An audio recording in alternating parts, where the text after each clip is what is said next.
안녕하세요, 김촌입니다. 영하 15도 한파에도 많은 시민들이 경복궁에서 윤석열 즉시 파면을 외치는 모습은 감동이었는데요. 저도 다녀왔는데요.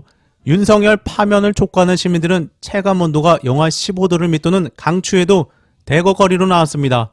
탄핵 소추안 가결 이후 벌써 10번째 주말 집회입니다. MBC에서는 제목으로 국민 수준을 우습게 하나로 적폐들을 후려치며 우리나라 국민들의 수준을 너무 우습게 알고 있는 거죠. 왜냐하면 지금 이 모든 것들이 증거가 너무 차고 넘치는데 라는 인터뷰까지 전했습니다. 바로 이게 진짜 모습인데 대왕고래로 윤석열에게 또 뒤통수 맞은 영남일보와 매일신문 등 저쪽 지역 언론들이 전환길 강사 생중계까지 하며 그 한심한 수준을 보여줬습니다. 그러면서 국힘에서는 이재명 대표가 당원 대상으로 보낸 문자에도 벌벌 떨며 이재명 개딸의 광화문 동원령이라고 또다시 언론 플레이를 하며 이재명 대표가 자신의 지지자들을 향해 서울 광화문 광장 집회 참여를 독려한 데 대해 지지율 하락에 이 대표 마음이 오죽이나 급하긴 하나보다라며 이래서 이재명은 안 된다며 아예 대변인이 논평까지 내며 기승전 이재명으로 하루를 다 보냈습니다. 전략도 없는 저들은 오로지 이재명 대표만 붙잡고 매달리고 있는 것인데요. 관련해서 커뮤니티 등 이재명 대표가 모이라고 한 진짜 이유글도 소개해드리면 전환길이랑 그 세계로파인가 동대구 쪽에 새 과시 중인가 봅니다. 이 찍들이 지금 광화문 정강훈은 워낙 이상하다 싶으니 손절인데 뉴페이스 전환길 빨로 모이는 데는 막상막하 세계로 목사도 그 수준이 한심하죠. 정강훈 버리고 다 저리로 가는 겁니다. 정강훈으로 다 죽어가던 저 동네가 전환길 빨로 잠시 마지막 축제지만 결과는 탄핵이겠죠. 이들을 압도하기 위해선 우리도 오프라인으로 모여야 하기에 대표님이 모이라고 한 것입니다. 저들이 마지막 발악을 하며 거짓 여론쇼를 하지만 경복궁에는 자발적으로 모이는 더 많은 시민들이 국민 수준 우습게 하나로 제대로 날리고 있는 것입니다. 국힘 폭망 이재명 전담 특위 검토라니 그래서일까요? 국힘이 급하긴 급한가 봅니다. 빼박 증거도 계속 나오지 안 되겠는지 또 이재명 대표만 물고 늘어지는 얕은 전략을 대대적으로 펼치고 있다고 합니다. 채널A에 따르면 국힘은 이재명 전담 특위 검토하고 있다고 합니다. 이미 국힘당 전체가 이재명 대표만 바라보고 있는데 이재명 대표가 없으면 정치를 할 수도 없는 정당으로 전락한 상황인데 거기에 대해 전담 특위까지 검토한다고 합니다. 채널A 국힘이 이재명 대표의 저격수 역할을 하게 될 전담 조직 신설을 유력하게 검토하고 있습니다. 말이 바뀐다거나 논란이 일고 있는 이 대표의 메시지를 적극적으로 알리고 각종 의혹들을 부각해서 이 대표의 실상을 드러내겠다는 취지입니다. 특위 관계자는 2주 전부터 이재명 관련 특위를 만들어야 하는 게 아니냐는 논의를 시작했다고 말했습니다. 국힘 대변인 이재명 대표의 현란한 변신술은 반도체 특별법의 주 52시간제 예외 문제 후퇴로 인해 가짜 변신술임이 드러났습니다.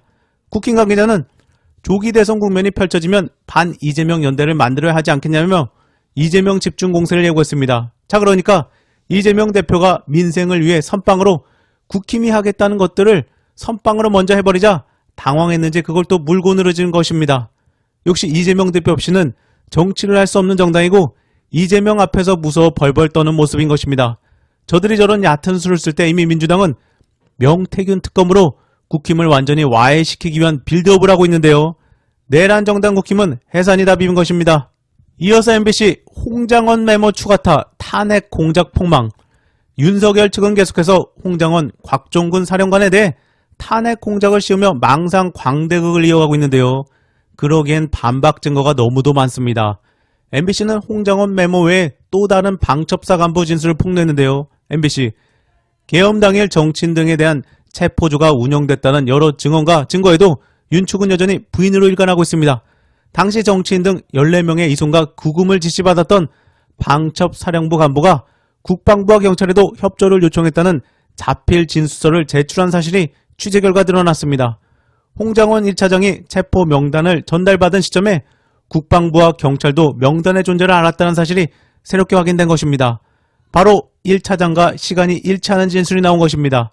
MBC 여인영 부하인 방첩사 수사 조정 과정은 지난해 12월 수사기간에 A4 용지 5장 분량의 자필 진술서를 제출했습니다. 구 과장은 12월 3일 오후 11시 4분경 방첩사 수사단장의 지시를 받았다며 이송 및 구금 명단은 14명이었다고 적었습니다. 이 과정에서 김대우 전 단장은 그런데 혐의가 뭐냐? 영장 없이 구금할 수 있나? 법무실에 문의해보라고 구 과장에게 지시했습니다. 중간 간부조차 혐의도 모르고 임무를 하달할 정도로 윗선의 지시가 급박했다는 정황입니다. 구과장은 특히 김대우 전 단장에게서 임무를 받은 계엄 당일 밤 11시 4분 이후의 행적도 구체적으로 적시했습니다. 구과장이 국방부와 경찰 국수본에 전화한 시점은 홍장원 1차장이 여인영 당시 방첩사령관에 전한 바로 그때입니다. 일치한다는 것인데요. 홍장원 차장이 받아 적은 내용은 김대우 전 단장의 국회 진술은 물론 구과장 진술서와도 대부분 일치합니다. 역시 홍 전 차장 메모에 적힌 1조, 2조 축차 검거문과 맞아떨어집니다. 때문에 결국 방첩사 중간 간부들의 진술을 통해 탄핵 공작이라는 윤석열의 주장은 설득력을 잃게 됐고 홍장원 메모는 신빙성을 더 얻게 됐습니다. 잠시 전환길 강사를 내세워 막판 여론 발악을 해보고 있지만 이렇게 증거는 차고 넘치고 있는 것입니다. 관련해서 국회에 나왔던 비단아 씨도 한 방 날려줬다고 합니다. 이미 상반기 예약이 꽉 찼다고 하는데요. 윤석열 재판 어떻게 될 것 같냐는 질문에 죽을 때까지 감옥에 있어야 될 것 같아요 라고 말했다고 합니다. 무속도 버린 윤석열인 것입니다. 부정선거 개변으로 지지자를 선동하고 정치적 힘을 길러 복귀를 누리다가 다시 집권하면 다시 영구 집권을 획책하겠다 하는 찐득이 같은 집요함을 드러내고 있는 것입니다, 여러분. 윤석열을 그저 모질이 뻔뻔한 거짓말쟁이로 단순히 보고 경계를 늦춰서는 결코 안 됩니다. 그는 민주주의를 잡아먹는 물귀신 같은 존재입니다, 여러분. 국민을 세뇌 선동하는 사이버 세력들이 민주주의를 사수하는 우리들을 능멸하고 있는데 우리들이 더 많이 뭉치고 단단해져야 할 것 아니겠습니까? 대한민국 공동체의 위기가 작금의 현실입니다. 한눈팔 사이가 없습니다.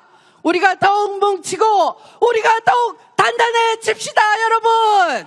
거짓에 거짓으로 망상에 망상으로 우리를 물고 가더라도 우리는 참과 진실과 양심으로 대한민국 민주주의와 대한민국 법치주의를 더욱 단단하게 지켜냅시다. 전진합시다, 여러분. 다시 한번 윤석열을 파면하고 내란 수괴죄로 영구히 감옥에 갇히는 그날까지 우리 함께 합시다, 여러분. 감사합니다.